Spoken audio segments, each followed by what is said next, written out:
Finally मुझे car चलावाटा शिखी गली तो केंदी शिखली आस देखमा। Hello guys welcome to my mini blog. तो जाइଥିଲି ମୁଁ ଆଜି ମୋର ମାମୁଁ ଘରକେ ତ ସେମିତି ତ ମୋର କଜିନ୍ ବ୍ରଦର ମାନେ ଅଛନ୍ ଏନେ ଆଉ ମୋର ଦାଦା ବି ଯାଇଥିଲେ ତ ଦାଦା ଗାଡ଼ି ଚଲାଉଛନ୍। ଏଇଟା ପହଲା ଆମକୁ ଏଇଟା ଗାଁ ଟିକେ ବୁଲେଇ ନେଉଛନ୍ କେନ୍ତା କାଣା ଗାଁରେ ଚାଷବାସ ଯେ ଦେଖୁବାର ଲାଗି।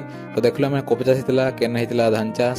ତ ଦାଦା ମତେ ତାପରେ ମୁଁ ଦାଦାକେ ରିକ୍ୱେଷ୍ଟ କରିଥିଲି ଦାଦା ମୋତେ ଗାଡ଼ି ଚଲାବାଟା ଶିଖେଇ ଦେ ବୋଲି। ତ ଫାଇନାଲି ଦାଦା ମୋତେ ଗାଡ଼ି ଚଲାବାଟା ଶିଖେଇ ଦେସନ୍ ଏଇଟା। ବ୍ରେକ୍ ର ଗୁଡ଼ ଅଲଗା ଏକ୍ସିଲେଟର କେ ନାହିଁ କ୍ଲଚ କଲେ କଲେ କିଛି ନାହିଁ।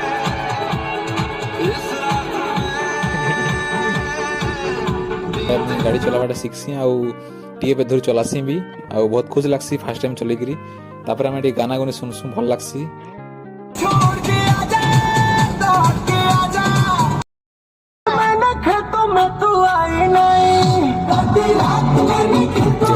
एक्सपीरियंस ड्राइवर तो देखी पड़ता गाड़ी स्पीड कर दिया अच्छे पूरा 140 स्पीड रे चलो जन कार रील बनाई वाला के बवाटे पले आसन और का कहमी को।